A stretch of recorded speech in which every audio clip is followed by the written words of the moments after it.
sir.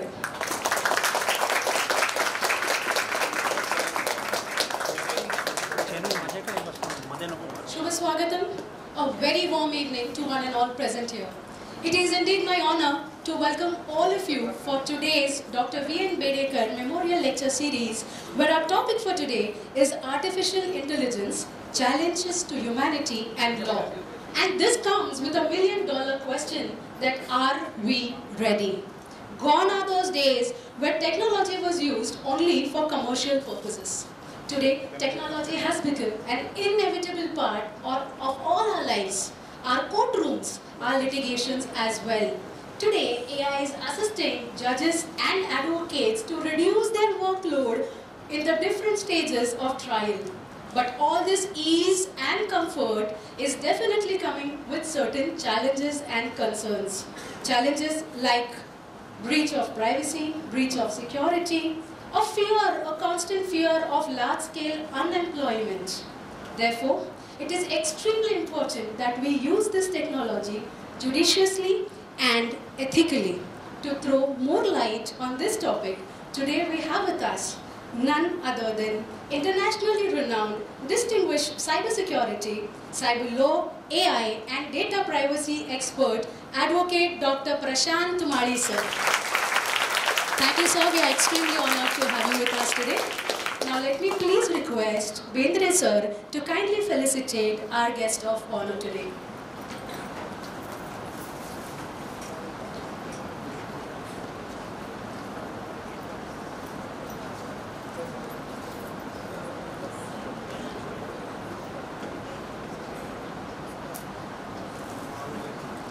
Welcome, sir. Thank you for honoring our request, sir. Thank you.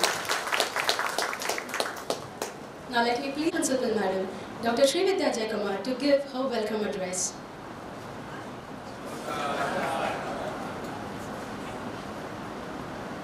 We are here to learn about artificial intelligence. And indeed, we have to relearn everything which we have learned. That is how technology is driving us. Hope, sir, it is not driving us crazy. It should drive us in the right direction and assist us. Our students, as you know, are going to be future lawyers, and information technology, they cannot escape from. In every aspect, so many hearings are also happening online. Filing is happening online. So, information technology has already penetrated into the legal profession. So, such a relevant topic, and from such an eminent person we are going to hear today. I am very happy and proud to be one among you, to learn this from my own past student, Advocate Dr. Sri Prashant Tumali. Thank you so much. We are honored to have you. In fact, indeed it is a great pleasure for me to see him rise up to this level and come back here to contribute to his own alma mater, talking to you. And I wish that all of you raise in your own career in that same way.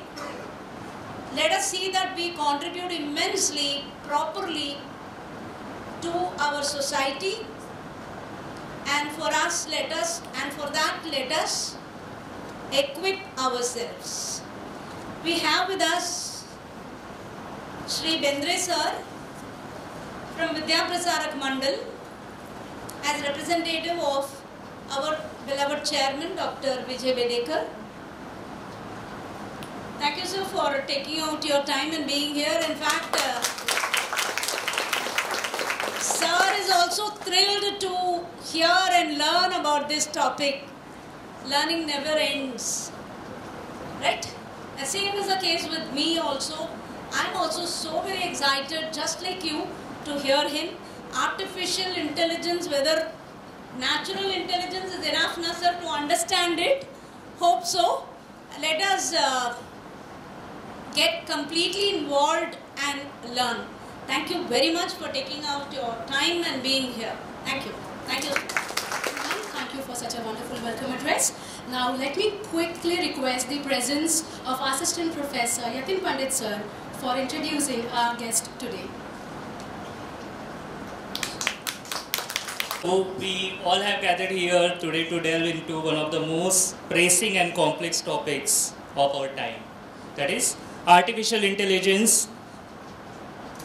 And AI continues to transform every facet of our life. It raises profound questions about our legal system. And so we have the expert with us today who requires no introduction, but I am here to give you a formal introduction.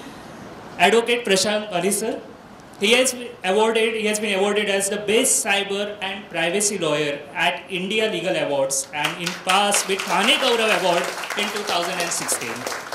Advocate Dr. Prashant Mali sir is the renowned international cyber and privacy lawyer, policy thought leader, researcher, trusted advisor, a public author, and a TV personality. We have witnessed him on many news channels. He is a Master's in Computer Science and Master's in Law with PhD in Cyber Warfare and International Cyber Law. He is the Chevening Cyber Security Fellow from UK and IVLP from USA, participant for Digital Policy and Cybercrime. He is well known for his futuristic views, out-of-the-box thought, leadership, and elocution.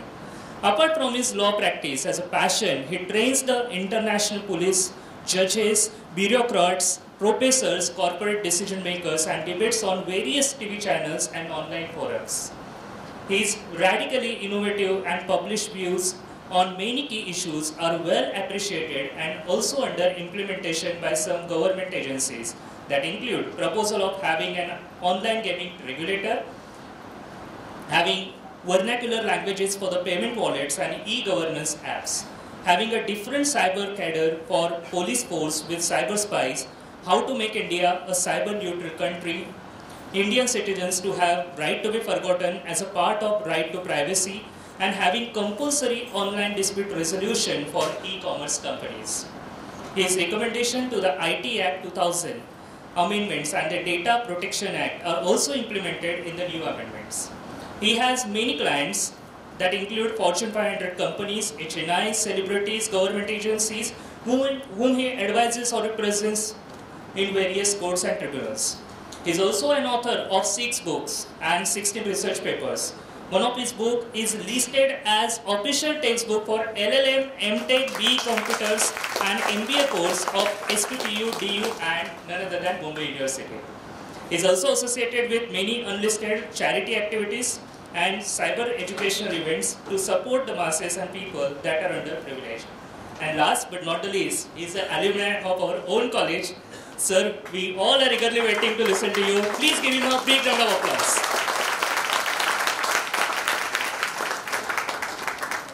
नमस्कार. आपल्याच कॉलेजमध्ये येऊन भाषण डोक्यातल्या सगळ्यांनाच आवडतं. पण भाषण देण्याची सवय झाली आहे म्हणून तुम्हाला कळलं तसं माईक ॲडजस्ट स्वतःच करून घेतो मी आपलाच.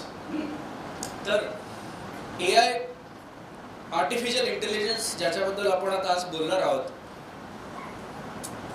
त्याच्यासाठी मी परवाच एक फेसबुकवरती काही ओळी लिहिल्यात.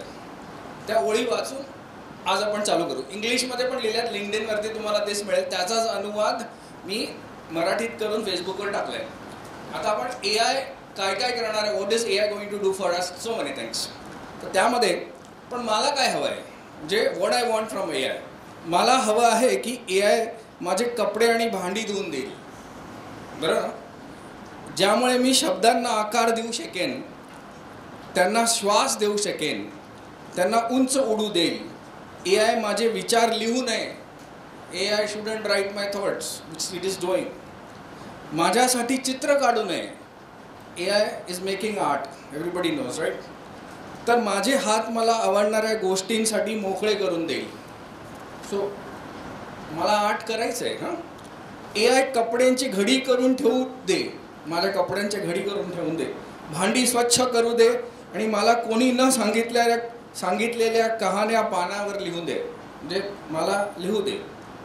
AI घरकाम करेल, साधे आणि रोजचे काम, ज्यामुळे मी स्वप्नांची निर्मिती करू शकेन, विचारांची निर्मिती करू शकेन, माझी कल्पना उलगडू शकेन. असं मी एक पूर्ण 3 ह्याची पोएम लिहिली आहे की AI काय करायला अपेक्षित आहे. पण AI करतंय काय, तर माणसाला आळशी बनवण्याचं काम. म्हणजे आता ग्लोबल थॉट लीडर्स विचार काय करतायत, युनिव्हर्सल इन्कम आपल्याला द्यावा लागेल. म्हणजे काय की सगळे घरी बसणार आणि त्यांना सरकार महिन्याला पैसे देणार, इतपत आपली परिस्थिती येऊ शकते AI असा आज जगभर विचार चाललेला आहे. कारण आता मी रिसेंटली लिहिलं होतं की वी नीड लेजिस्लेशन. AI वर रेग्युलेशन आपल्याला हवंय, पण we also need regulation where technology teaches technology. आता काय चाललंय की रोबोट्सला AI शिकवू लागलंय. You getting a point? So when technology is teaching technology itself, where are we? Where is our standing? Okay, I'm not going to paint gloom and doom scenario for you, पण आपण हे काही गोष्टी बघणं गरजेचे आहेत. आणि AI मुळे होणारे क्राईम्स किंवा 2 गोष्टी, AI मुळे होणारा लॉयर्सच्या प्रोफेशनला फायदा आणि AI मुळे जाणारे लॉयर्सचे जॉब. ओके, 2 एंड्स आहेत ह्याच्यावरती. ओके, तर आता आपण पहिलं दुखी एंड घेऊ, म्हणजे लॉयरचे जाणारे जॉब किती गेलेत. JP मॉर्गनने 11,000 लॉयर्स काढून टाकलेत. ओके, इतके लॉयर्स का काढले, कारण कॉन्ट्रॅक्ट मॅनेजमेंट, नॉर्मल कॉर्पोरेट ह्याच्यासाठी लागणाऱ्या ज्या म्हणजे for filtering, waiting of documents, suggesting contract, suggesting changes, based on the LLMs, large language models. AI is doing more efficiently and faster jobs.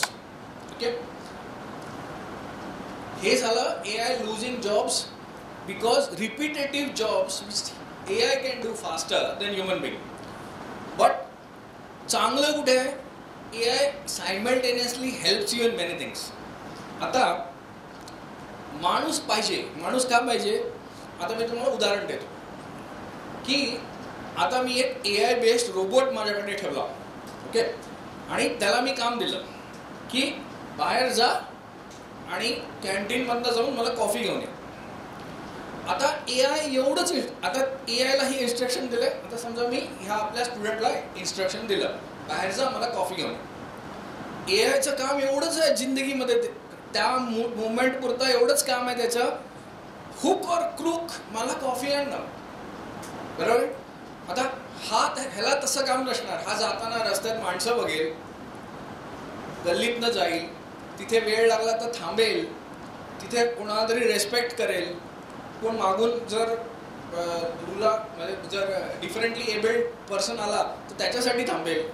बरोबर ना, त्याला पुढे येऊ देईल, लेडीजला पुढे येऊ देईल, मग तो कॉफी घेऊन येईल. पण रोबोट काय करेल, he is following my instruction. म्हणजे काय, तो तेव्हाच त्याला कॉफी हवी म्हणजे हवी, तो प्रायोरिटाईज करेल. तो बाकीचे सगळे म्हणजे थोडक्यात काय, he will not have consciousness what human beings have. He is not having consciousness. But AI 2.0 आलाय आता. AI 2.0 मध्ये AI will develop consciousness. That is the huge big problem की AIला सगळं कळणार, म्हणजे सगळ्या वस्तू कळणार, हा एक मुद्दा आहे. पण आता हे कधी होईल, ह्याला जी टाईमलाईन दिली होरायझन, ते म्हणतात 2040 पर्यंत. म्हणजे तोपर्यंत ठीक आहे, म्हणजे काय होईल तोपर्यंत देर जाणे. पण AI मुळे काही क्राईम्स होऊ शकतात का. आता मी तुम्हाला AIचे जे इश्यूज आहेत ते सांगतो. आर्टिफिशियल इंटेलिजन्समुळे, आर्टिफिशियल इंटेलिजन्स इनेबल्ड टेक्नॉलॉजीमुळे, जे आपण असा नॉर्मल शब्द वापरतो AI, पण ॲक्च्युली ते काय माहिती आहे, मशीन लर्निंग आहे. आपण कुठच्या तरी मशीनला कसं काम करायचं ते आणि व्यवस्थित करायचं ते शिकवतो. आपल्या ज्ञानावरती बांधली गेलेली ती मशीन आहे. पण आपल्याकडे आपण काय त्याला नाव दिलंय आता AI, ते फॅशनेबल झालंय. मग AI आजची गोष्ट आहे का, नाही. 1958 पासून AI. मी MSc झालो तेव्हा माझ्या MScच्या टॉपिकला AI होतं, ते एक पेपर होता. तर AI is existing from so many years. नवीन काही नाही. Application of AI is become a problem. आता what is the buzzword? आपल्याला कुठलीही वस्तू घ्यायची आहे किंवा कुठलीही वस्तू कमर्शियली तुम्हाला कोणाला तरी विकायची आहे, तर त्याच्यावर लिहून येतं AI इनसाइड. येतं की नाही? तुम्ही AC पण घ्यायला गेलात, आता लेटेस्ट AC, त्याच्यावर लिहिलेलं आहे AI इनसाइड.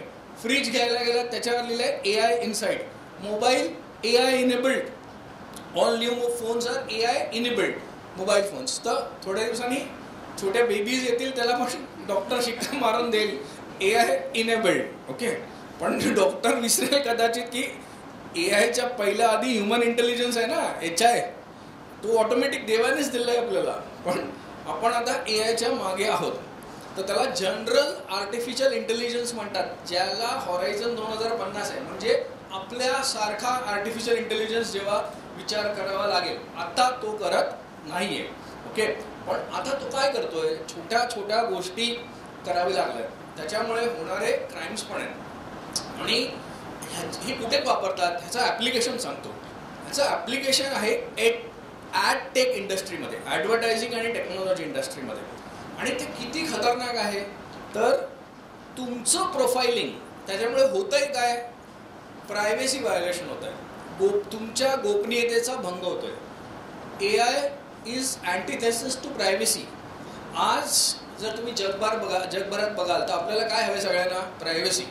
का हवी आहे प्रायव्हेसी? ती सोडा, परत मोबाईलवर रील्स बघायला हवी असते प्रायव्हेसी, ती गोष्ट वेगळी झाली आहे.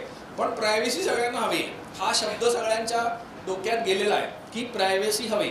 आपल्याकडे भारतामध्ये नवीन कायदा सुद्धा आला, DPDPA, डेटा प्रायव्हेसी डेटा प्रोटेक्शनचा नवीन लॉ सुद्धा आला, DPDPA 2023. सो AI कसं प्रायव्हेसी भंग करतात ते तुम्हाला मी एक्झाम्पलने सांगतो. ओके, आणि मेन काय माहिती आहे का? हा जो कायदा आहे DPDPA, GDPR, हे सगळे जे कायदे आहेत, that protects your data, personal data, but it doesn't protect your personal inference data. Now inference data म्हणजे काय? की तुमचा डेलीच्या रुटीनचा अभ्यास करून मी जे तुमची पर्सनॅलिटी बनवतो त्याची व्याख्या करतो, की तुम्ही काय खायला आवडतं, कुठचा रंग आवडतो, कुठचे कपडे आवडतात, रात्रीचे कुठचे वेबसाईट बघता, दिवसा कुठचे बघता, असं जे सगळं तुमचं प्रोफाइलिंग आहे, ही प्रोफाइलिंग त्यांच्याकडे डेटा आहे. आणि तो तुमचा पर्सनल डेटा आहे ना, की तुम्हाला फ्लाईटमध्ये काय, कुठल्या फ्लाईटने जायला आवडतं, सकाळच्या की संध्याकाळच्या, कुठची ब्रँड तुम्हाला पसंत आहे, कुठची टूथपेस्ट वापरता, हे सगळं तुमचा प्रायव्हेट डेटा आहे. पण त्यांना माहीत आहे. आता मी उदाहरण देतो, हा ही गफलत कशी होते लक्ष देऊन ऐका. टार्गेट नावाची एक US कंपनी आहे, ॲमेझॉन सारखी कंपनी आहे. ॲमेझॉन विचार करा, आपण फॉर एक्झाम्पल ॲमेझॉन घेऊ. ॲमेझॉनची कंपनी होती, त्या कंपनी विरुद्ध गुन्हा दाखल आहे. कसा झालाय तो बघा. एक सिंगल फादर, आता सिंगल फादर म्हणू शकत नाही, सिंगल मदर सारखा, पण US मध्ये किंवा आता हल्ली सगळ्याकडे ऍडजस्ट होऊ शकतं. आई गेली सोडून, बाबा आणि मुलगी राहत होते. आणि बाबा आणि मुलींचं नातं एकदम व्यवस्थित होतं. ती मुलगी होती, ती 9वीत अभ्यास करत होती, 9वीतली मुलगी. ओके, आणि झालं काय तर तो काय ॲमेझॉनमधनं सामान मागवायचे, ते ॲमेझॉनमधनं सामान मागवायचे. तर एकदा ॲमेझॉनने त्यांना चाइल्ड डायपर पाठवून दिले, लहान मुलांचे डायपर पाठवून दिले. तर ह्याने त्यांना फोन करून विचारलं की मला डायपर कशाला पाठवले, माझ्याकडे काय. तर तिकडनं हे आलं की त्यांच्या ॲमेझॉनच्या AIने आणि डेटा ॲनालिसिसनी हे प्रेडिक्ट केलं होतं की त्यांची मुलगी प्रेग्नंट आहे म्हणून. आणि बाप्पानी विचारलं माझ्याकडे तर कोण प्रेग्नंट नाही, पण म्हणे नाही आम्हाला कळलं की तुमची मुलगी प्रेग्नंट आहे. आणि मग त्यांनी जेव्हा तिला विचारलं तर म्हणा हो मी प्रेग्नंट आहे म्हणून. आणि हे त्यांना कसं कळलं? मग ते कळलं बिकॉज ऑफ हर सर्चेस. ती सर्च काय करत होती, बेबी फूड म्हणा किंवा काय लागतं त्या वेळेला, काय नाही लागतं. गुगलवरती अबॉर्शनबद्दल सर्च करायची, नंतर ती मूड्स इन प्रेग्नन्सी वगैरे वगैरे असं सर्च करायची. आता ती सगळं सर्च ॲमेझॉनवर करत नव्हती, ती वेगवेगळ्या ठिकाणी वेगवेगळ्या गोष्टी सर्च करत होती. पण होतं काय, या सगळ्याचा डेटा मिळून आपला डेटा, आपल्याबद्दलचा ॲनालाइज केलेला डेटा बाहेर विकला जातो. It's being sold. So this is data about data where the father couldn't infer that the daughter is pregnant but the daughter was actually pregnant. हे बंद करा, अटेंडन्स नंतर घ्या, डिस्टर्बन्स नको.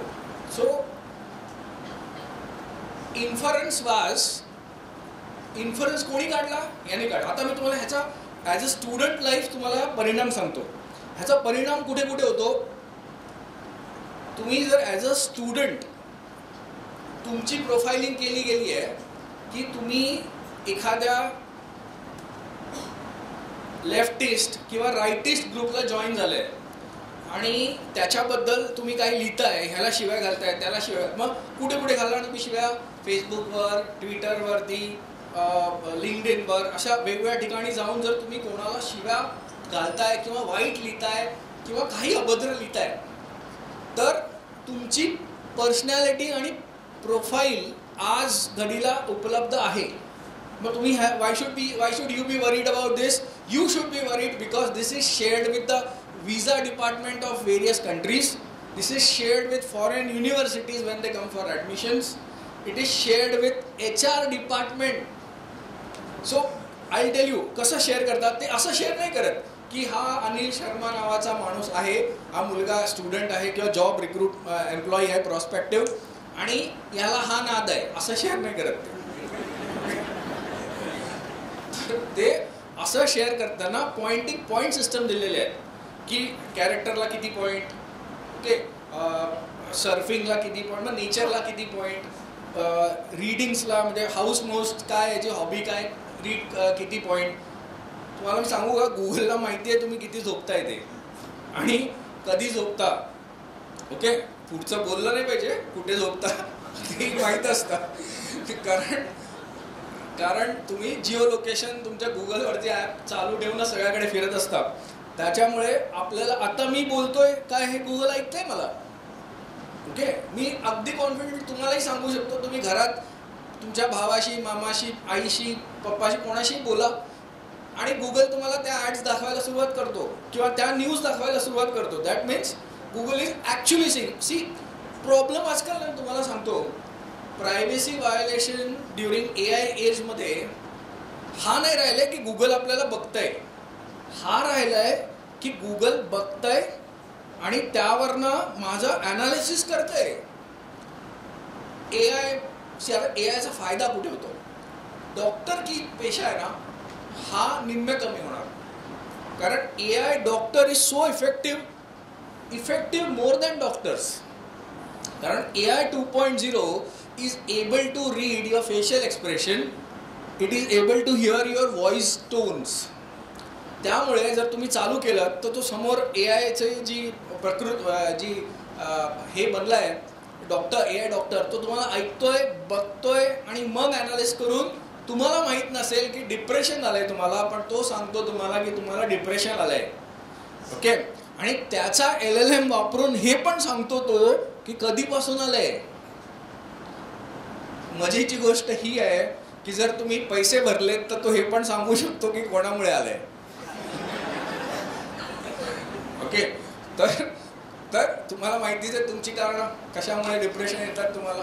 ओके, तर हे सुद्धा काही राहिलं नाही आहे की AI can do these jobs in impeccable, what do you call it, impeccable correctness. Okay, if you want to give this marks to this correctness from 1 to 10, it can achieve ratings of more than 9.5. So that close it has gone. So AI मुळे काय crimes होतील? Okay, पुढे जाऊन AI मुळे crimes काय होणार आहेत आपल्याकडे. AI करतंय काय तर AI is trying to interfere in the way human beings are living. इकडे गडबड आहे. The way human beings are thinking. AI मध्ये एक भाग आहे त्याला जेन आहे असं म्हणतो, जनरेटिव्ह AI. जनरेटिव्ह AI ला काय आहे, तुम्हाला प्रॉम्प्ट द्यायचं आहे. चॅट GPT आपण सगळेच वापरतोय. है ना. आतापर्यंत तुम्ही प्रोजेक्ट्सला वापरायला सुरुवात केली आहे. ChatGPT आपला सर्वात मस्ट यूज काय, ChatGPTला प्रोजेक्टला वापरून टाका, है ना. म्हणून टर्निटिंग सारखे सॉफ्टवेअर आहेत, ते काय करतात, ते आजकाल म्हणजे हे प्लेजरिझम चेकिंग सॉफ्टवेअर आहेत, ते first they give you how much AI related data is there in your paper. Okay, I tell you एक एक्झाम्पल की मला सांगितलं होतं की कुठले तरी NLU होता, नवीनवाला NLU, ते माझ्या मागे होते की आम्हाला ह्याच्यावर ब्लॉग लिहून द्या म्हणून. आणि मी खूप दिवस देता येत नव्हतं मला. शेवटी 2 दिवस सर आता हवाय. मग मी माझ्या ऑफिसमध्ये सांगितलं की मला हे काहीतरी लिहून द्या म्हणून. आमच्या ऑफिसमधले अजून छान आहे, त्यांनी AI लिहून ब्लॉग केलं आणि मला पाठवलं. आणि मी चेक करण्याचं काय हे नाही केलं. हा छान लिहिलं आहे, मस्त लिहिलं आहे, वाचला, एक रीडिंग केलं, पाठवून दिलं. त्यांनी मला पाठवलं, sir this has 98% AI plagiarism. Sir इतना नाही होना चाहिए. आता मेन काय झालं ते बघा की एक तर पोपट झाला ना तुमचा. मी तुमच्या नावाने पाठवले आणि त्याच्यामध्ये हे असं आलं म्हणून. ओके, आणि हे सगळं होऊ शकतं. त्याच्यामुळे आता यू गेट सॉफ्टवेअर. आता मजा पण बघा, आमच्या ऑफिसमध्ये हुशार मंडळी किती आहे बघा, कारण आमच्याकडे सगळे टेक लॉयर्स आहेत. त्यांना मी जसं सांगितलं की दिस इज प्लेजराइज, हे सगळं AIने लिहिलं आहे, त्यांनी अजून एक ॲप शोधून काढला. ओके, त्या ॲपमध्ये तो जो AI जनरेटेड आहे त्याला ह्युमनाइज करतो.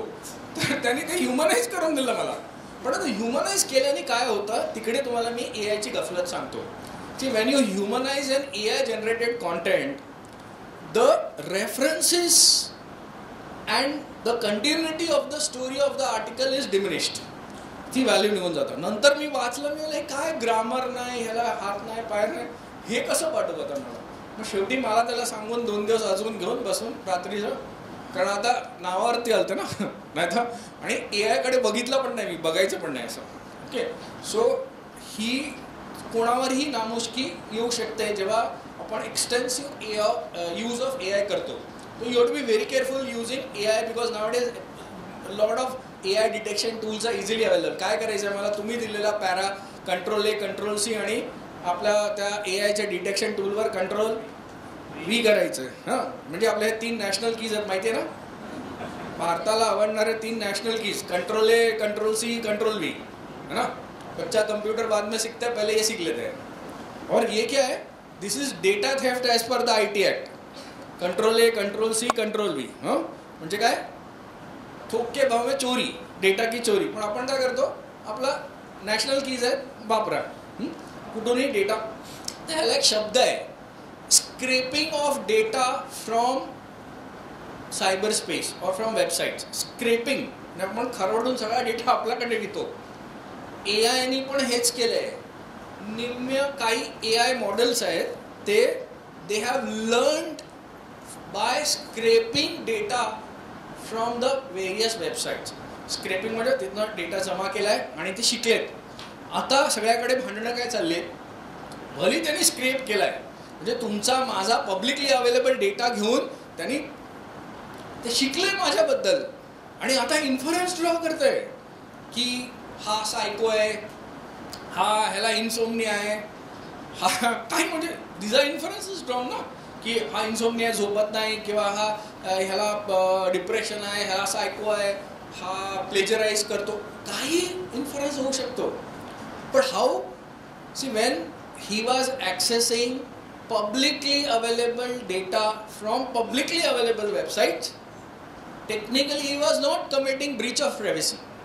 But the moment he has generated some data which is related to your health and specific to your mental health, and mental health happens to be personal data, okay, like your bank accounts, your PAN number, your mental health is your health related data is your private data. तो आता काय झालं, AI मुळे normal डेटावरनं आपण personal data create करतोय, त्याच्यामुळे AI सुद्धा गफलतमध्ये आली आहे. मी एक पूर्ण रिसर्च पेपर लिहिला आहे, नेटवरती तुम्ही ॲक्सेस करू शकता, AI and copyrights. Okay, so violation of copyright ना सगळ्याकडे. AI when you are using publicly available data, AI does violation of copyrights many times. कुठे करतं मला सांगा. आता तुम्ही उद्या AI ला विचारलं की माझा फोटो दाखवा, okay, please show me the photograph of advocate Prashant मालिक. तो एक फोटो दाखवतो तुम्हाला, पण जेव्हा जेव्हा तो फोटो दाखवतो तेव्हा तुम्हाला मी कॉम्प्लिकेशन सांगतो. तुम्हाला हे माहिती आहे का की तुम्ही फेसबुकवरती पोस्ट केलात तुमचा फोटोग्राफ की तो तुमचा फोटोग्राफ राहत नाही, तो फेसबुकच्या कॉपीराईट मालकीचा होतो. That copyright belongs to Facebook now. Did you know this? These are so many complications, and you have agreed for this when you have opened your Facebook account. आता काय होतं, समजा आपल्या AI फेसबुकवरती पब्लिक डेटा आहे, आणि तो जर माझा फोटो जो फेसबुकचा कॉपीराईट आहे तो तुम्हाला दाखवला किंवा थर्ड पार्टीच्या AIच्या API मध्ये दाखवला, प्रोग्रामिंग इंटरफेसमध्ये, तर what is happening, it is committing copyright violation vis a vis Facebook. आपण बाजूलाच राहिलो, ओके, तो फेसबुकचं व्हायोलेशन करतोय आणि आपल्या फोटोसाठी कोण दोघं विचित्र लोक भांडतायत. ओके, ही स्थिती आज AI मुळे आली आहे. जुने लॉ नवीन पद्धतीत विचार करणं आता गरजेचं झालेलं आहे. आता नवीन लॉज तर आलेच आहेत आपल्याकडे, क्रिमिनल लॉज, आणि नवीन पद्धतीने विचार नाही कराल तुम्ही ॲज अ लॉयर्स किंवा ॲज अ टेक्नॉलॉजिस्ट म्हणजे टेक्निकल पीपल, तर अस्तित्व पूर्ण बदलून जाईल. So now whenever you have to think about your career, about anything, working of anything, एक डोक्यात, मी इनफॅक्ट पोलिसांना पण सांगतो की जेव्हा क्राईमचा सॉल्व करायला जाता तुम्ही, तेव्हा एकदा तरी लक्षात घ्या, मनामध्ये येऊ दे की हे डीप फेक तर नसेल, हा डीप फेक व्हिडिओ तर नसेल, ह्या डीप फेक ऑडिओ तर नसेल, ह्या AI वापरून तर काही प्रकार म्हणजे CCTV बदलला नसेल, AI वापरून कोणी धमकी नसेल दिलेली आणि उगीच हिंदू मुस्लिमचं भांडणं लावून झाली, असं झालंय. तर हे मी त्यांना एक लास्टला सगळ्यांना नवीन विचार करण्यासाठी प्रेरित करतो की लास्टला सगळं झालं की एकदा हा विचार करा. तसं तुम्ही पण विचार करायचा आहे की करिअरमध्ये कुठे AIचा फ्लेवर देता येईल, AI इनेबल्ड काय कामं करता येतील आपल्याला. ओके, सो हाऊ, और if you have a career which can be magnified using some kind of AI technologies, using AI apps वगैरे काही, okay, then it is really good. मग आता in the law area AI मध्ये recent case laws कसे आले ते तुम्हाला मी सांगतो. आता अरिजित सिंग केस वाचली ती अरिजित सिंगची, त्याच्या आवाजाचं कोणीतरी क्लोन केला AI बेस्ड. आता एवढं सोपं झालंय, एक ॲप आहे, मी कालच डाउनलोड केलंय. ओके, कोणाचं तरी गाणं घ्यायचं, त्याला आपण 5 ते 6 आपला आवाज ऐकून त्या त्या ॲपमध्ये रेकॉर्ड करायचा. मग ती जुनी गाणी आहेत ना सगळी, ती आपल्या आवाजात ऐकवत होतो. किती सोपं. ओके, .mp3 गाणी मग आपण सगळ्यांना पाठवायचं, मी गायलंय. सोपं आहे ना, खूप सोपं आहे ते. ओके, ॲप करतंय तुमचं. सी, कुठल्याही टेक्नॉलॉजीला जर आपल्याला गावातल्या एंड लोकेशनला पोचवायचं आहे तर सर्वात बेस्ट काय राहिलंय, मेकिंग एन ॲप. आणि भारतामध्ये ॲप बनवणं एकदम सोपं झालंय. आता मजा सांगतो तुम्हाला, AI 2.0 मध्ये सॉफ्टवेअर प्रोग्रामरचा जॉबच जाणार आहे, कारण प्रोग्रामिंग करायची गरजच नाही आहे. AIला तुमच्या भावना सांगायच्या फक्त. It is called converging in AI with natural language. Okay, आपल्या भावना सांगायच्या की मला असा ॲप बनवून दे, असा रंग असू दे त्याच्यामध्ये, आणि एवढी एवढी बटणं असू दे, त्याचा डेटाबेस ह्याच्याशी ह्याला कनेक्ट कर. It is called converging with AI in natural language. Okay, आणि तो काय करणार, तो बॅकग्राऊंडमध्ये कोड जनरेट करणार. आणि त्याच्यामुळे तुम्हाला आठवत आहे, तुमच्या बालपणीपासून तुम्ही जर IT VT-वाल्यांना बघितलं असेल तर coder, software programmer, IT job करतो. आता कुठचा शब्द आहे माहिती आहे काय, नो कोड प्लॅटफॉर्म. नवीन शब्द आहे, नो कोड. म्हणजे उत्पत्ती झाली आमची कोड पासून, IT इंडस्ट्रीची अख्खं पुणे शहर त्याच्यावर बसले है ना. आणि आता आपण कुठे आलोय, नो कोड. ओके, मग करणार काय पुणेवासी माहीत नाही. ओके, मग भाकरवडी.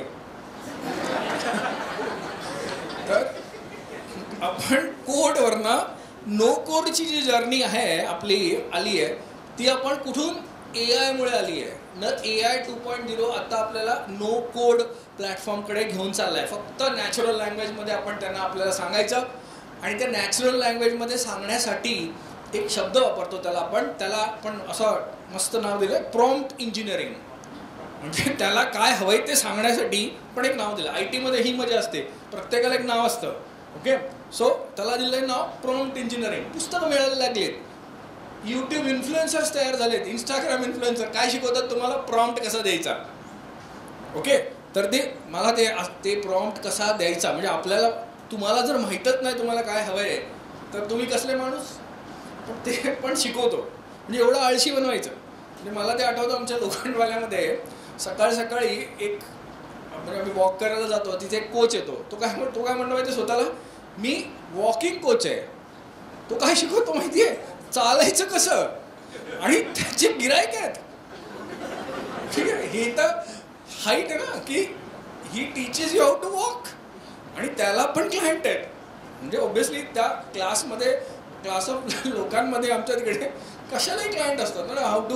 हाऊ टू पेट अ डॉगसाठी पण तिथे ट्युटोरियल चालतात. How to pet a dog म्हणजे कुत्र्याला प्रेम कसं करायचं, पाळायचं कसं, ह्याच्यावर पण क्लास.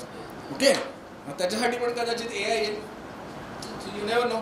सो एनिवेज, सांगायची गोष्ट म्हणजे एक सर्वात मोठा हे की आपली एक होड राहील की how to remain relevant as human Bing.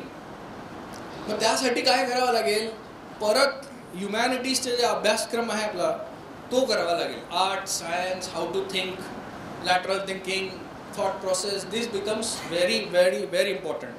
Because this mobile आपल्याला काय करते माहिती आहे का, मोबाईल आणि त्याच्यातला ॲप आळशी करते.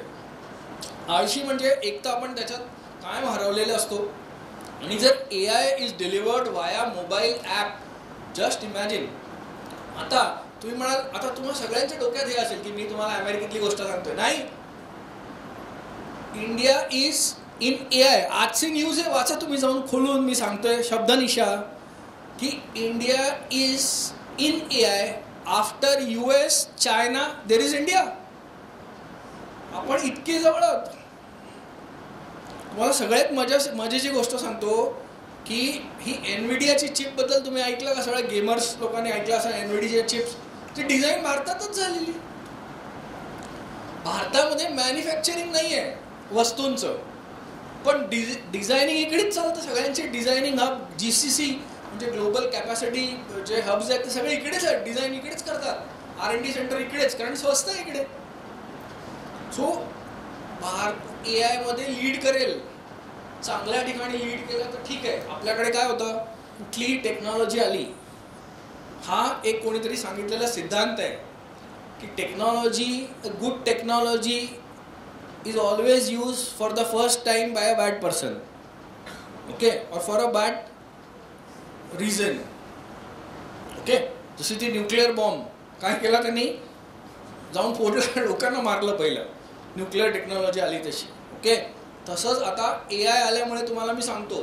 मग तुम्ही म्हणाल आम्ही काय, आमच्यावर काय AI क्राईम करणार आहे. आता ते कसा क्राईम तुमच्यावर होतोय ते सांगतो तुम्हाला मी.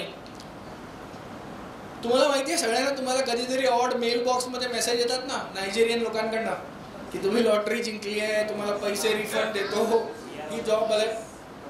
तर हे जे ईमेल्स येतात तुम्हाला, जर तुम्ही सुरुवातीला बघितले असाल ना त्याच्यामध्ये इंग्लिश ग्रामॅटिकल एरर असायचं. आणि now if you see those mails, they are impeccable in English. The grammar is amazing. का? Because those messages are generated by AI software. मला तर कोणीतरी सांगितलं, sir now that AI software which they are using have become so capable by knowing the surname or by knowing the email ID, it deduces कि this guy is Marathi, तर याला मराठीत चेपा. मराठीत त्याला मेल पाठवणार, हिंदी में मेल भेजो. ओके, गुजराती में मेल भेजो. तिथे आता गुजराती माणूस, त्याला गुजराती येत नसेल पण तो गुजरातीत मेल बघितल्यावर हा आपल्या नात्याचा मेल बघितला ना त्यांनी, वाटतं ना. आता तुम्ही अमेरिकेत जाऊन तुम्हाला कोणीतरी मराठीत मेल गेला, तुम्ही वाचायचा प्रयत्न करणार, येत नसलं मराठी तरी. कारण हे सायकोलॉजी आहे. एक्झॅक्टली ही सायकोलॉजी AI एक्सप्लॉइट करते. AI कसं एक्सप्लॉइट करते?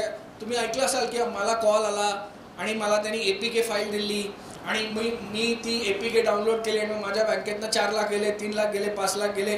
आता हे कमी झालेत, मग वाढलंय काय? कोट्यांमध्ये जात आहेत लोकांचे. माझ्याकडे आता क्लायंट आहेत इकडे नवी मुंबईला, त्यांना स्टॉक मार्केट, शेअर मार्केट फ्रॉडमध्ये त्यांनी 4.5 कोटी रुपये घालवलेत.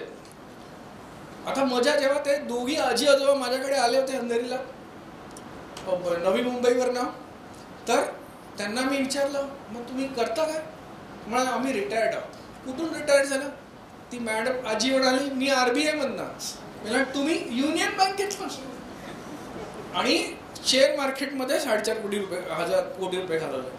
ह्याची माझ्याकडे तुडुंब उदाहरण आहेत. नाशिकमध्ये आमचा क्लायंट आहे, त्यांनी टॅक्स भरण्यासाठी US वरनं आला. Ex IITian loses 3.5 CR under what? Digital arrest. कोणतरी फोन करून त्याला सांगितलं, your this much amount tax is pending, you cannot go outside और CBI will come and arrest you, ED will do this. तो बिचारे घाबरले, ते बँकेत गेले, त्यांनी सगळा FD तोडला. बँक मॅनेजर सांगतोय FD तोडू नका, आम्हाला पोलिसांनी सांगितलंय, सिनियर सिटीजननी FD तोडायला देऊ नका. बोला नाही तुम्ही पोलिसांना सांगू नका, माझेच पैसे मी तोडतो. कारण कंप्लेंट करायला आम्ही गेलो तेव्हा त्यांनी सांगितलं की मला बँक मॅनेजरने सांगितलं नका तोडू म्हणून, पण मी तोडले. आणि 3.5 कोटी. यू वोंट बिलीव्ह, माझ्याकडे क्लायंट आहे, she has lost 27 crores in share market fraud. Who is she? She is ex director of Hindustan Unilever. Okay, ती स्वतः सिनियर सिटीजन आहे, त्याची आई बाबा अजून जिवंत आहेत आणि तिने ह्या शेअर मार्केट फ्रॉडमध्ये पैसे घालवले. शेअर मार्केट फ्रॉड एवढं कन्व्हिन्सिंगली तुम्हाला कसं कन्व्हिन्स करतात? They use help of scripted pitching. What is scripted pitching? When you pitch for some kind of thing, invest करा, रिटर्न्स मिळतील, त्याच्या आधी ते तुमचा अभ्यास करतात. ते काय करतात? तुम्हाला फेसबुकवर, इंस्टावर, इकडे तिकडे असं अभ्यास करतात तुमचा आणि तुमची प्रोफाईल ते विकत घेतात मार्केटमधनं. आणि based on your profile they target. For girls, based on your profile there are people who do fraud on matrimonial sites. Okay, आणि परफेक्ट टार्गेटिंग करतात. म्हणजे तुम्हाला सांगू, माझ्याकडे क्लायंट आली होती, ती काम करते ते आयटाच्या कुठच्या एजन्सीमध्ये काम करते.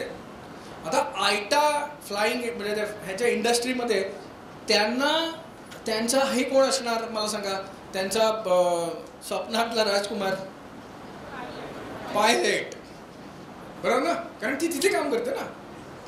एक्झॅक्टली हा जो तिला गंडा घालणारा मॅट्रिमोनियल साईट्सवरती ज्याने बहुरूपी आला, तो पायलटच होता. पण तो ॲक्च्युअल पायलट नव्हता, तो कोणतरी फ्रॉडस्टर होता. आणि ती त्या ह्याच्यात एवढी बुडली की तिने स्वतः जाऊन RTGS साठी पैसे भरले. ओके, आणि त्याचे काही व्हॅल्युएबल्स जे बाहेरगावी कस्टममध्ये अडकले होते ते वाचवले, जे काही व्हॅल्युएबल नव्हते. Fraud.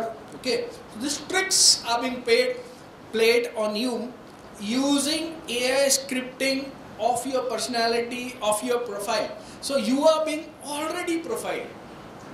Okay, so how can you get saved from this profiling business of ad tech industry, that is advertising and technology industry? Is try and don't reveal so many private things about you. Don't be too much of expression on social media. That's not a life, only life. Okay, that's very important. Don't put your old picture and new picture. Okay, की मी 5 वर्षापूर्वी अशी दिसायची, त्याच्या वर्षापूर्वी अशी दिसायची, मग लहानपणी मी अशी झालं. So the Facebook is making all using जेनाय. इट कॅन प्रेडिक्ट मग तुम्ही 60 वर्षापूर्वी कसं दिसाल, है ना? काही लोक उगीच हार्ट अटॅकनेच मरतात. 60 वर्ष अशी दिसणार मी, बापरे. किंवा अफलातून पैसे खर्च करायला लागतात. कुठले? कारण आपले रील्स बसलेलेच आहेत तिथे विकायला. तुम्हाला हे लावा, हा क्ले लावा, हा फॉर्म्युला लावा, हा प्रोडक्ट लावा, आणि आई बाबांचे स्वतःचे पैसे वेस्ट करायचे. त्यांनी होत काही नाही, तर रीलवाल्यांना पैसे मिळतात. तो this is how you are trapped. So AI is also making you feel trap. आणि खूप दिवसांनंतर काय आपल्याला आपण ट्रॅप झालो असं वाटतं. ट्रॅप झाल्यामुळे काय येतं? डिप्रेशन येतं. मानसिकता आपली थोडीशी हलते की कोणीतरी आपल्याला, माझ्याकडे खूप सारे फ्रॉडस्टर्स विक्टिम येतात ना, त्यांना खूप वेळा ना पैसे गेलेलेच एवढं दुःख नसतं. त्यांना खूप वेळा दुःख असतं की कोणीतरी मला बनवून गेलं आहे ना. तर ते दुःख जास्त असतं, कारण हे सगळे हुशार मंडळी असते. आणि ते कसे बनवून जातात? ते त्यांची सायकोलॉजी एक्सप्लॉइट करून बनवून जातात. मग आता तुम्हाला हे मोबाईल फोन AI कुठे कुठे असणार आहे? सगळ्याकडे असणार आहे.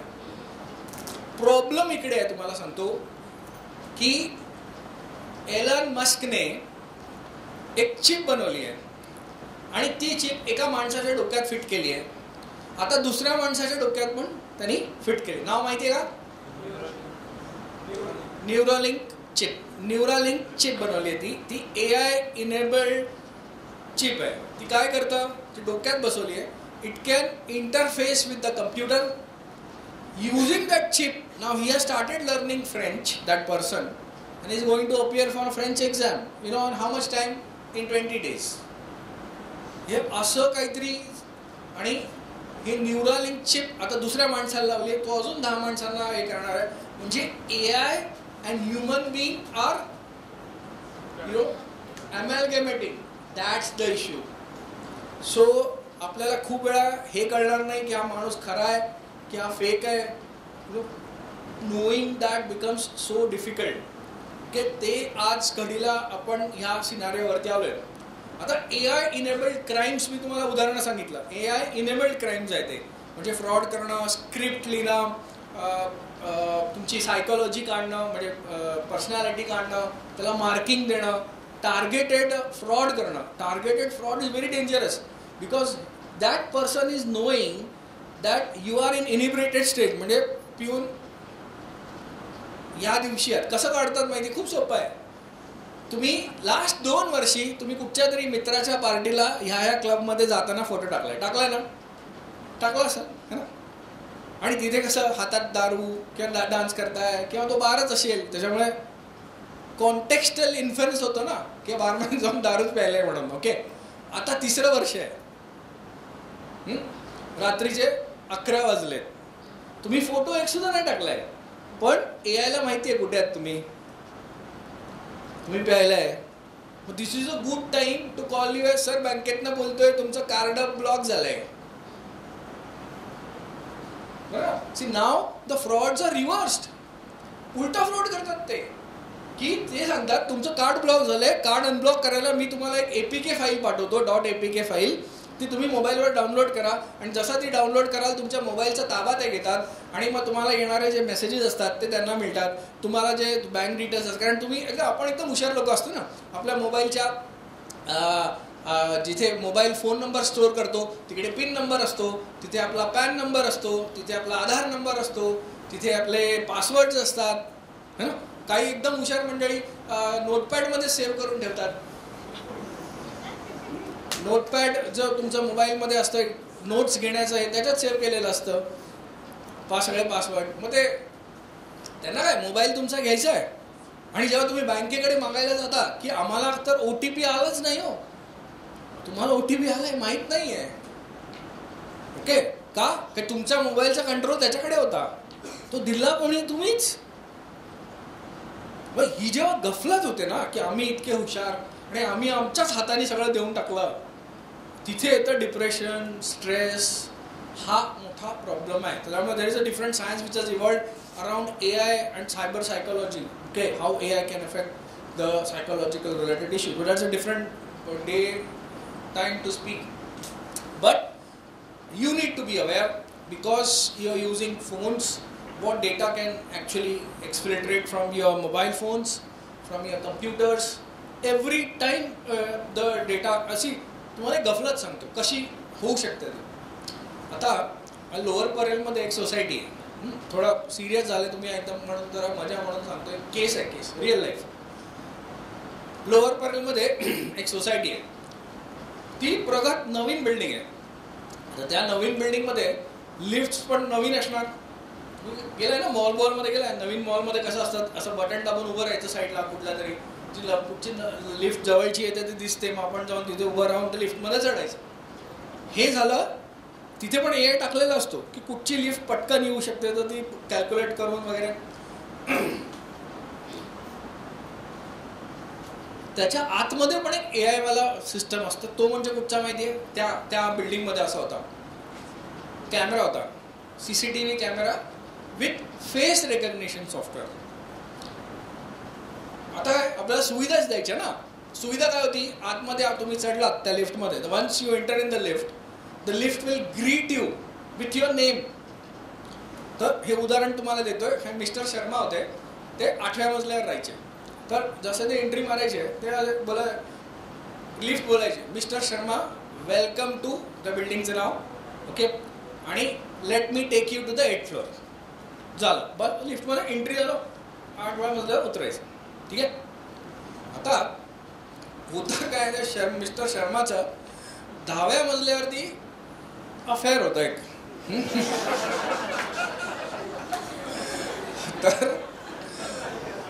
तर साहेब कधी कधी 10व्या मजल्यावर पण जायचे. हां, होतं का, एक दिवशी एकदा मिस्टर शर्मा येतात भाजी बिजी घेऊन आपल्या मिसेस बरोबर, ओके, आणि लिफ्टमध्ये उभे राहतात. आपला लिफ्टचा हा कॅमेरा बघतो, त्याचा फेस रिकग्नाइज करतो. आता AIच तो, मग मी तुम्हाला उदाहरण दिलं ना की जा कॉफी घेऊन ये, कसा करणार तो, तसंच बघा. आता तो आता सुरू होतो, mister Sharma welcome to this building. आता तो ऑप्शन देतो, mister Sharma should I take you to 8th floor और 10th फ्लोअर. आता बायको आहे ती हुशार आहे, सगळ्यात बायका हुशार असतात अशा मामला. तर ती बोलते 10व्या मजल्यावर काय आहे, ओके. आणि म्हणजे असा AI तुम्हाला गफलत आणू शकतो. आणि मग ऑब्व्हियसली तो मॅटर डिव्होर्सला गेला. त्याच्यासाठी तिने कसा गेला डिव्होर्सला, ओके, तर तिने त्या लिफ्टचा लॉग मागवून घेतला. आता डिव्होर्स पण आजकाल टेक्नॉलॉजिकल असतं ना, फुल टेक्नॉलॉजिकल एव्हिडन्स असतो डिव्होर्समध्ये. तर त्यांनी लॉग मागून घेतला की मिस्टर शर्मा 10व्या मजल्यावर कधी, किती वाजता आणि केव्हा गेलेत. तिला लॉग मिळाला, कारण ते कम्प्युटरच आहे ना, कम्प्युटर आहे, कम्प्यूट करतोय, लॉग मिळाला त्याला, ह्याच्यामध्ये काय किती कधी वाजता गेला. And that becomes a primary evidence, okay. So कधी म्हणजे खूप वेळा AI सुद्धा तुमच्या पर्सनल जीवनामध्ये गफलत करू शकतो. बघ, मी डिव्होर्स लॉयर नाही आहे, माझ्याकडे एवढे डिव्होर्स रिलेटेड मॅटर्स येतात, म्हणजे मी डिव्होर्सचं बघत नाही. जिथे इलेक्ट्रॉनिक एव्हिडन्स असतो आणि ज्यांना त्याच्यावर रिलाय करायचं असतं तेव्हा देतात. मी फॅमिली कोर्टामध्ये माझं 2-3दा सेशन झाले, म्हणजे जजेस आणि लॉयर्ससाठी तिकडे त्यांच्या बारमध्ये. मी त्यांना स्पष्ट सांगतो, माझ्याकडे काही केस पाठवू नका, फक्त इलेक्ट्रॉनिक एव्हिडन्स तेवढंच पाठवा. आणि ते एव्हिडन्स बघता नाकी नऊ येतात. म्हणजे आपल्या इथे डोंबिवलीला केस झाली होती, त्याच्यामध्ये एव्हिडन्स एकच होता, तिच्या लग्न झालं 6 महिन्याने, 6 महिन्यातच त्यांचं प्रेम प्रकरण झालं, 6 महिन्यात लग्न, आणि लग्न होऊन 20व्या दिवशी तिला तिच्या जुन्या बॉयफ्रेंडनी किसवाला स्माइली पाठवला. 6 महिन्याचं जुनं नातं ते, त्याच्या डोक्यात शक भरला, भांडणं झाली, मॅटर डिव्होर्सला. आता डिव्होर्सची जी प्रोसिडिंग्स असते त्याच्यामध्ये एव्हिडन्स काय माहिती, मेन एव्हिडन्स इलेक्ट्रॉनिक एव्हिडन्स, किसची स्माइलीचा भला मोठा प्रिंट आउट. सो असं पण आपल्याला कॉन्टेस्ट होऊ शकतं, ओके. आणि so evidences from electronic medium using AI. आता तुम्हाला अजून सांगतो, आता इश्यू काय, as a lawyer I don't know how many of you are going to practice or how many are practicing lawyers sitting before me. आता issue काय झाला आहे, in the new evidence act, in the old evidence act, Indian Evidence Act, त्याच्यामध्ये काय होतं की when you make a copy of a CCTV of a electronic evidence, that immediately becomes a secondary evidence. In fact खूप वेळा जेव्हा मी police training किंवा जजेसचं training करतो तेव्हा मला ही गफलत असायची, सर ते पोलीस जजेस म्हणायचे सर पोलीस लोक आमच्याकडे पेनड्राईव्हवरती ते CCTVचे घेऊन आलेत, मर्डरचा एव्हिडन्स आहे. आणि मी त्यांना सांगायचो treat it as secondary evidence. मग प्रायमरी एव्हिडन्स काय, तो DVR लागतो आपल्याला, डिजिटल व्हिडिओ रेकॉर्डरच कोर्टापुढे प्रेझेंट करावा लागतो. आता काय झालंय, नवीन भारतीय साक्ष अधिनियम BSA मध्ये स्पष्ट लिहिलंय की every copy of that CCTV footage or a photograph taken is considered as primary evidence. म्हणजे प्रत्येक फोटो, आणि कुठे कुठे फोटो, पेनड्राईव्हवर घ्या तुम्ही, CD वर घ्या तुम्ही, ड्रॉपबॉक्सवर घ्या, G ड्राईव्हवर घ्या, ॲपलच्या iCloudवर घ्या, all this evidence will be treated as the same primary evidence created during that time, simultaneously recorded, and every file which you have becomes a primary evidence. म्हणजे थोडं उदाहरण देऊन सांगतो, व्हॉट्सॲपवर येणारा चॅट आणि व्हॉट्सॲपवरचा चॅट जेव्हा आर्काईव्ह होतो, आर्काईव्ह सगळ्यांना माहिती आहे ना, त्या आर्काईव्हला आपण प्रायमरी एव्हिडन्स म्हणून घेणार. अशी एकदम वैफल्यग्रस्त झालेली तरतूद आहे. त्याच्यामुळे काय होणार आहे, खूप सारे निकाल म्हणजे जजमेंट्स पटापट येणार, निकालात लागणार. पहिलं काय व्हायचं, ह्याच्यातच भांडणं उतरायची, प्रायमरी नाही, सेकंडरी नाही, कॉरोबेटिव्ह आहे, हे ते, आमच्या मला ट्रायल चालवायला मजा यायची. आता काय, प्रत्येक एव्हिडन्स, आणि ह्या एव्हिडन्सला आपण करप्ट करू शकतो ना आपण.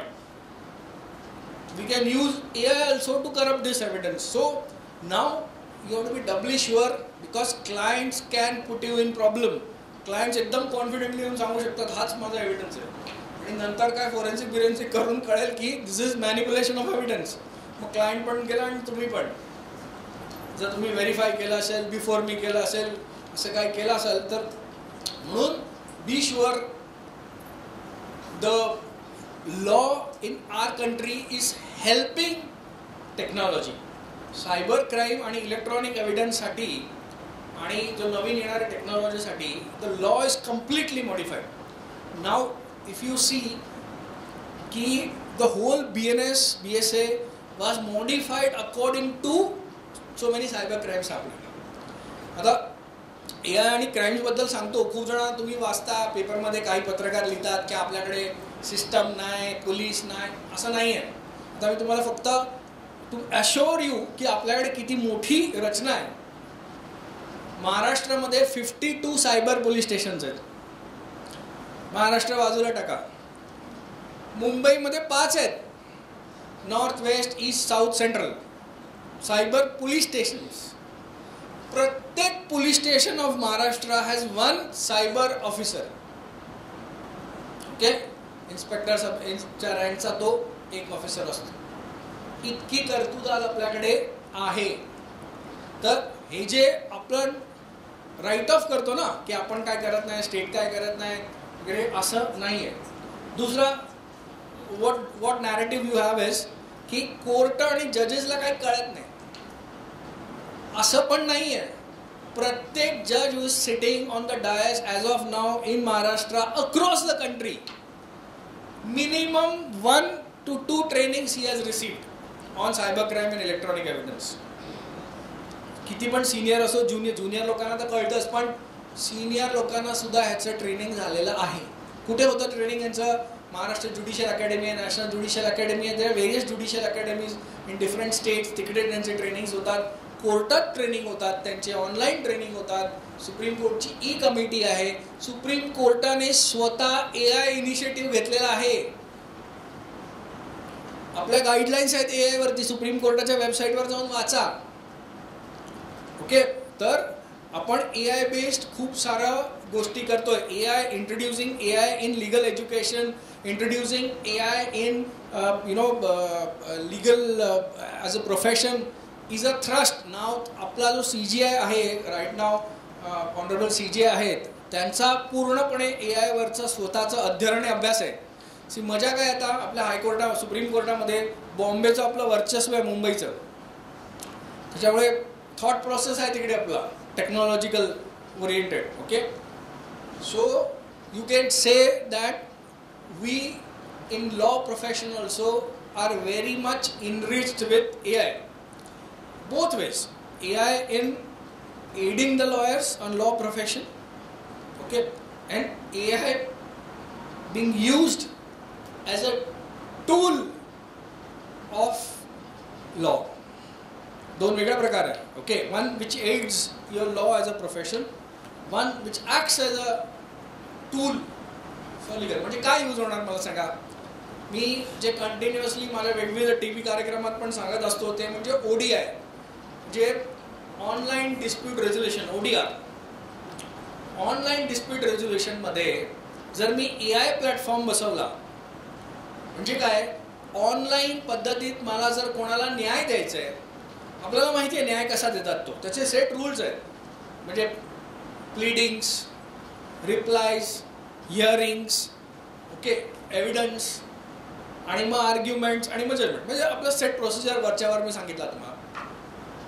ह्या लेवलमध्ये जर तुम्ही AI सबमिट करत गेलात, ऑब्वियसली विथ केस लॉज हे ते, AI is now capable of giving you decision based on its learning, prior learning. मग आपण ह्याला मर्डर, रेप, हिनियस क्राईमला नको वापरूया, पण आपण छोट्या छोट्या गोष्टीला वापरू शकतो की नाही. की तुम्ही ई-कॉमर्सवरती है ना नायकीचे शूज मागवलेत कुठल्या तरी ह्याच्यावरती है ना, आणि तुम्हाला ते तुम्ही पैसे दिलेत 5,000 आणि घरात आले 300 रुपयाचे बूट येतात ना, ते रस्त्यावरचे नायकीचे खोटे चायनीज बूट पाठवून देतात. ओके, आता नाव ही विल, अगर तो बाहुबली असेल तर भांडेल की मी नायकीचेच पाठवले बघा. आणि he can simply, normally businessman कसं सांगतात, मैं क्या करेगा, मेरे को तो सामने वाले ने दिया, मैंने आपको दिया, हे असं काहीतरी शिफ्टिंग ऑफ लायबिलिटीचं प्रकरण करतात. मग हे सगळे प्रकरणं, कन्झ्युमरचे मॅटर्स वगैरे, हे सगळे प्रकरणं तुम्ही ऑनलाईन डिस्प्यूट रेझोल्युशनमध्ये आरामात सॉल्व्ह करू शकता. कारण सेट रूल्स आहेत. हा अशी ॲड केली आहे तुम्ही, असा प्रोडक्ट तुम्हाला आलाच पाहिजे. So implementing AI in online dispute resolution, implementing AI in education, legal education, implementing AI in drafting. आपलं लॉयरचं खूप सारं काम आहे ना ड्राफ्टिंगच्या इर्दगिर्द असतं. आणि आपण काय होतं, तुम्हाला ठाण्यात आलोय म्हणून मी तुम्हाला हे सांगतो की खूप वेळा आपण मुंबईच्या वर जेवढं जातो तेवढं आपलं ड्राफ्टिंग म्हणजे आपलं ड्राफ्टिंग प्रॉपर असतं, पण इंग्लिशमध्ये गफलत होते, ग्रामरची जुडवाजुडव होत नाही. आणि हे लॉयर्सच म्हणत नाही मी, जजेसची नाही होत. मी ऑर्डर्स बघितल्यात मोफसल कोर्टामधल्या, तुकार इंग्लिश असतं जजेसचं, पण ते तिकडे कसं चालून जातो त्यांचं. म्हणजे जजेस पण तसं इंग्लिश लिहितात, लॉयर्स पण तसंच इंग्लिश बोलतात, त्याच्यामुळे त्यांची भाषा त्यांना कळते. म्हणजे ती आणि त्या भाषा कळत असल्यामुळे ते होऊन जातं. द मुमेंट ते ऑर्डर घेऊन तुम्ही हायकोर्टात जाता तेव्हा मुश्किल होतं ना, की जजला सांगायचं काय होतं हेच कळत नाही त्याच्यामध्ये, कारण वर्ड्स मेक डिफरन्स. आणि समजा ते उद्या केस लॉज झाला तर अजून प्रॉब्लेम. म्हणजे तुम्ही इतिहासात जाल तुमच्या जग फेमस इंग्लिशमुळे. आता ते नाही होणार. का नाही होणार? कारण AI बेस्ड ड्राफ्टिंग टूल्स आलेत, खूप मस्त टूल्स आहेत. ग्रामरली वगैरे तर तुम्ही वापरतच असाल, ते वापरण्यामुळे तुमचं ग्रामर जरासं बरं होत आहे, म्हणजे चुका नाही होत त्याच्यावरती. हे टूल्स वापरा तुम्ही, AI enabled legal tools. You should start using it. Okay, I would promote using AI enabled legal tools. पण मी तुम्हाला सांगणार नाही नावं काय ते, मला ब्रँड प्रमोशन नाही करायचं. ते एक सर्च मारलात गुगलवर की मिळून जाईल. आणि मला माहिती आहे तुम्हाला ते सगळे फुकटचे वापरायचे आहेत. ते फुकटचे वापरताना एक शब्द वापरायचा नाही, मी ओपन सोर्स हा शब्द वापरायचा. ओपन सोर्स हे सगळं फ्री असतं, त्याला लायसन्सची गरज लागत नाही. Use those and increase the quality of your drafting, increase the quality of your research. हे दोन गोष्टी खूप महत्त्वाच्या आहेत. रिसर्च, कारण खूप वेळानं आम्ही बघतो जेव्हा ज्युनियर्सला रिसर्च करायला देतो तेव्हा ते जे केस लॉ आणतात ते कुठच्याही कोर्टातला केस लॉ त्यांना दिसला म्हणजे हायकोर्टातला की ते आणून दाखवतात. त्याला केस लॉ म्हणतोय का इथनंपासून सुरू असते. हां, रिपोर्टेबल आहे, नॉन रिपोर्टेबल आहे, ते जजमेंट आहे की नुसतीच ऑर्डर आहे, आणि त्या पुढे जाऊन अपीलला जाऊन स्टे आला आहे काय त्याला. ओके, आजकाल या लिंक्डइनच्या जमान्यामध्ये काय झालं आहे आणि सोशल मीडियाच्या, नुसती ऑर्डर पास झाली रे झाली की आपले न्यूजपेपरवाले लगेच छापून टाकतात. त्याला काही हातपेर नसतो, त्याला मजा हवी असते फक्त. की जजेसनी असं मानलं की व्हॉट्सॲपच्या ग्रुपची रिस्पॉन्सिबिलिटी नसते. कुणी मानलंय? डिस्ट्रिक्ट जजनी बेल देताना एक कमेंट पास केली आहे, पण त्याचा मोठा न्यूज आयटम बनवतात. Courts have agreed, courts have held. बरं, as a lawyer you should read की कुठला कोर्ट, जर डिस्ट्रिक्ट कोर्ट बोलतोय तर त्याचा काय व्हॅलिडिटी आहे का? ओके, एक अजून मुद्दा तुम्हाला मी सांगतो आणि then I stop for some questions. की वाट कशी लावतोय. ओके, आता तुम्ही 2-3 किस्से बघितले असाल. एक तर कोलकाता रेप केस सगळ्यांना माहिती आहे, बरोबर. मग लगेच आपली झाली बदलापूर रेप केस. इनफॅक्ट ह्या 2 सोडा, तुम्ही रोज तुमची गुगलची फीड, रील्सची फीड, ट्विटरची फीड, फेसबुकची फीड बघितली तर एकच न्यूज आहे. कुठची? रेप आणि क्राईम ऑन वुमन. ओके, हे का झालंय? कधी हा विचार केला तुम्ही? आपण मेन केस वेगळी ठेवूया, मी केसबद्दल काही सांगत नाही. Suddenly why the collective consciousness of our country is only talking this when rapes were happening before also. Okay, and at the rate which could be more than which is happening today. ह्याला कारणीभूत आहे AI. तुम्ही म्हणाल ह्याला पण कसं कारणीभूत आहे AI? आता ते मी तुम्हाला सांगतो कसं आहे. होतं काय, आजकाल पत्रकारिता हा सगळ्यात आधी पण तो बिझनेसच होता, कारण मीडियाला न्यूज खपवायची असते. मग मीडियात न्यूज बनते कशी? तर त्यांच्याकडे असतं AI enabled software which shows them what is trending today, what is hot today. मग आता व्हॉट इज ट्रेंडिंग टुडे हे त्यांना एकदा का मिळालं की त्यांचा जो एडिटर असतो तो त्यांच्या जो रायटर्स किंवा रिपोर्टर्स किंवा ह्यांना सांगतो की ह्याच्या इर्दगिर्द स्टोरी लिहा, आर्टिकल लिहा, ह्याच्या इर्दगिर्द तुम्ही न्यूज आणा जेवढी काय दिसेल. का? कारण ह्यानी माझं व्ह्युअरशिप, TRP, रीडरशिप वाढते. इवन इन्फ्लुएन्सरचे जे टिक असतात, कशावरचे? रील्सवरचे, यूट्यूबवरचे टिक्स वाढतात. मग ती लोक काय करतात? सगळ्यांना हवं असतं फॉलोअर्स आणि लाईक्स. मग बेस्ड ऑन काय लोकांना बघायला आवडतंय का ऐकायला आवडतंय, सगळे त्याच्या मागे लागतात. आणि सगळे त्याच्या मागे लागला की जो हा आपला AIचा अल्गोरिदम असतो तो अजून वाढतो. तो म्हणतो दिस इज ट्रेंडिंग ना, मग तो एरिया वाईज ट्रेंड द्यायला सुरुवात करतो. मग एरिया वाईज लोक जाऊन न्यूज काढून आणतात ते, कारण जे बिकताय वो आपको देना पडता है. ओके, मग ते असं होतं. It is not because things are happening and this is a very bad trend. तुम्ही म्हणा हा बॅड ट्रेंड काय? Forget the actual news and sensitivity about the topic, मी त्याच्यावर बोलत नाही. आता ट्रेंड कुठे होतो बघा. आता हाच ट्रेंड मग फॉरेन न्यूजलेट पकडतात. फॉरेनचे जे न्यूज अँकर्स असतात न्यूजपेपरला तो पकडतात आणि ते त्यांना पेपरात जागा द्यावी लागते की इंडियामध्ये असा रेप झाला. आणि त्यांना काय करायचं असतं? त्यांना 10 रेपचे न्यूज घेऊन एकच द्यायची, कारण त्यांना त्यांचं लोकल मॅटर असतं ना. मग त्यांचं ते ॲनालिटिकल न्यूज देतात आणि त्या ॲनालिटिकल न्यूजमध्ये काय येतं? इंडियाज बिकम रेप कॅपिटल असं ॲनालाइज करतात त्याचं. आणि ह्या सगळ्यामुळे होतं काय की जे अँटी नॅशनल लोक असतात त्यांना कळतं की ह्या न्यूज खूप पटापट वाढत आहेत आपल्याकडे, ते अजून त्याच्यात भर घालतात आणि अनरेस्ट पसरवण्याचा प्रयत्न करतात भारतामध्ये.